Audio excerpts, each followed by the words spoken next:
Good afternoon, media friends, Your Excellency, Sri Lankan Ambassador to Qatar, ASP Lenage, my colleagues, friends, distinguished guests. Thank you all for coming.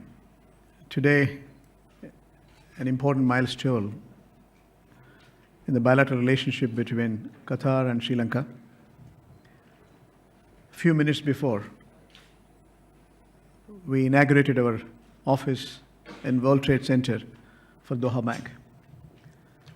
As you all know, Doha Bank is from Qatar, one of the largest banks in Qatar. We have nearly 30 branches in Qatar. We have branches in Dubai, Abu Dhabi, Kuwait. India, we have 3 branches, Mumbai, Cochin, and Chennai. We have offices around the world, right from Sydney, Tokyo, Seoul, Shanghai, Hong Kong, Singapore, London, Frankfurt, Istanbul, Bangladesh, Toronto, and now, today, we commence our business with the approval of the regulator. Central Bank of Sri Lanka has approved our representation here, and I met the governor also. Today morning I had a very detailed chat about the bilateral opportunities and how Doha Bank can play a pivotal role. We are the first Gulf bank to be in Sri Lanka. That's a point to note. As you all know, Sri Lanka and the Gulf, especially Qatar, a very strong relationship in bilateral terms. There are over 140,000 Sri Lankans working in Sri Lanka. There are many bankers working in Doha Bank itself. We have over 200 companies, small and medium-sized entrepreneurs in Doha. We have bigger opportunity to promote the bilateral trade and investments between Sri Lanka and Qatar. Apart from human capital investments Sri Lanka has made, our purpose is to promote the bilateral trade and investment.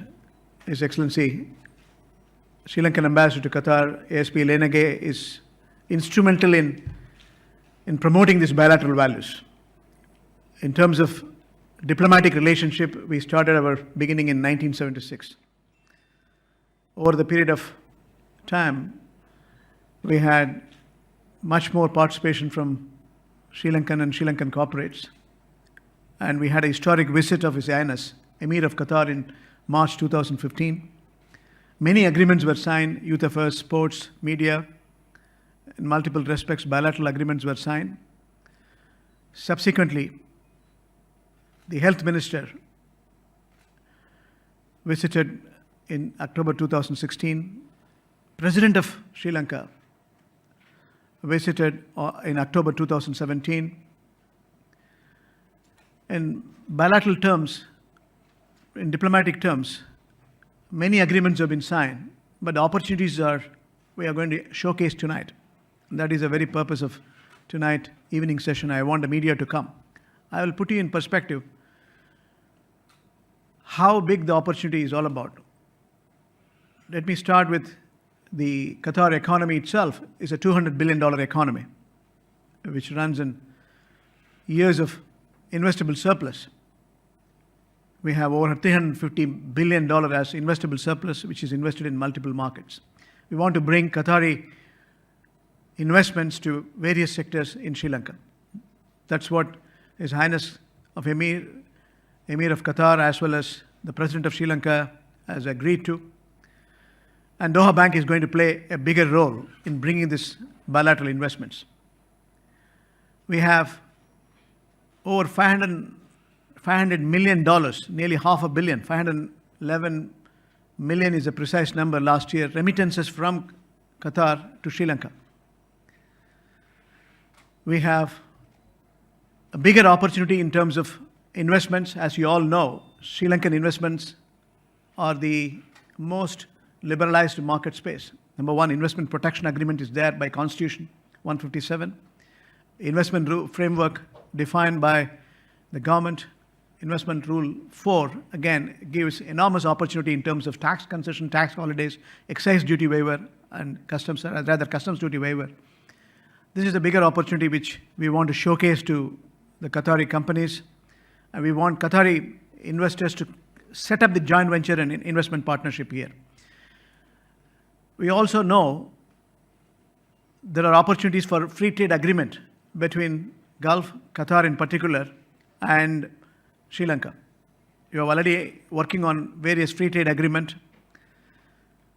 Multilateral investment protection, as desired by the United Nations, is also the framework endorsed by Sri Lankan government. That is a bigger opportunity for investment protection, and that is also we want to showcase.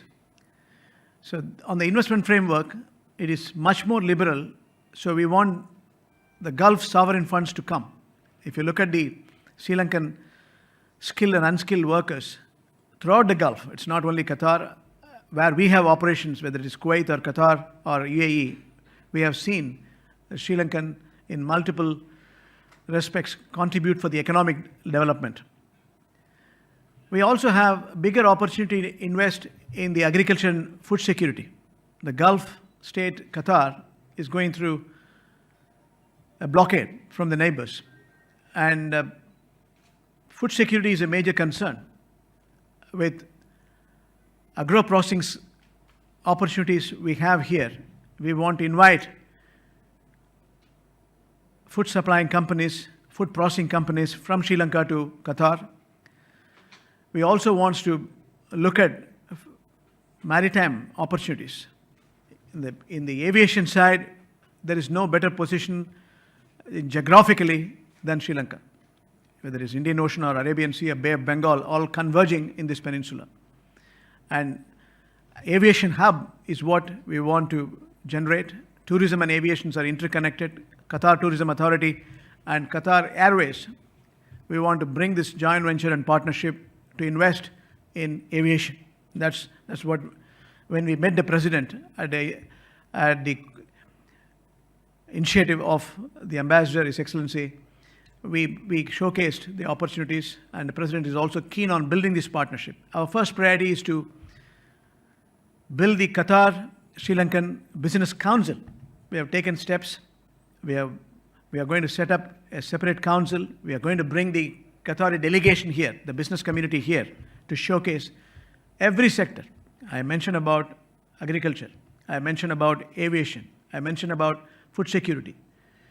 And again, when it comes to maritime shipping, we want to bring in investment partnership between Qatar Navigation, what you call in Arabic, you can have a public limited company, Milaha, gas transportation company, Nakilat. Qatar is the second largest gas distributor in the world. In terms of diversification distribution strategy, Qatar is number 2 in the world. 77 million metric ton, that's equivalent to over 6 million barrels of oil in one fabric, if I convert it.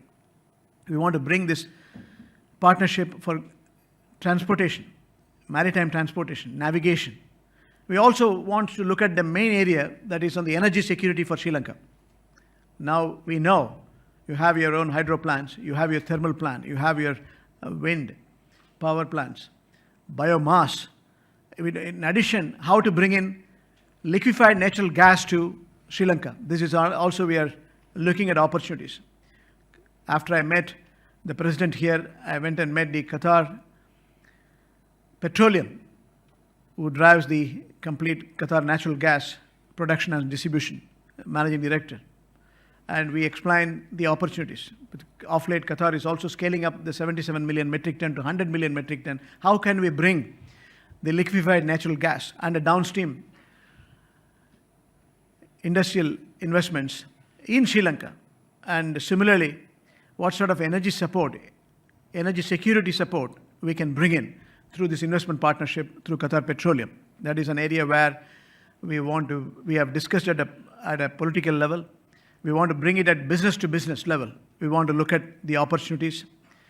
We also have on the infrastructure side, most important side is the infrastructure, airport, seaport, road, rail, express highways. There are plenty of opportunities. In fact, commercial retails, there is a huge scope for investments. Qatar and the Gulf states have invested in multiple markets, in multiple sectors. in hotels.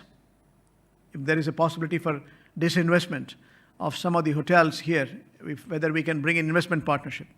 That's also we are going to explore in the infrastructure side, on the road side, with the public-private partnership model, how we can bring in investments to Sri Lanka. This is another area where we want to explore. So we have identified many such areas. If you look at the knowledge sector, is a bigger opportunity. Business process outsourcing, knowledge process outsourcing, education itself is a bigger opportunity. On the banking side, which is our bread and butter, will thrive if we bring in the bilateral trade and investments. That is the bigger plan. In the banking side, we have been the first bank to work with Sri Lankan banks 15 years before. As on date, we have over $400 million investments, extended credit lines to various financial institutions. Banking system is very strong here. Financial stability is there in Sri Lanka.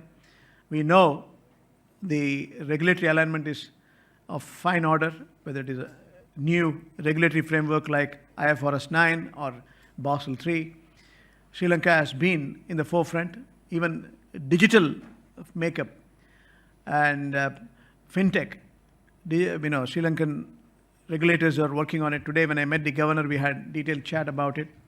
We want to, cloud computing. So we have interesting opportunity to bring this investment partnership. So that is the very essence of our visit.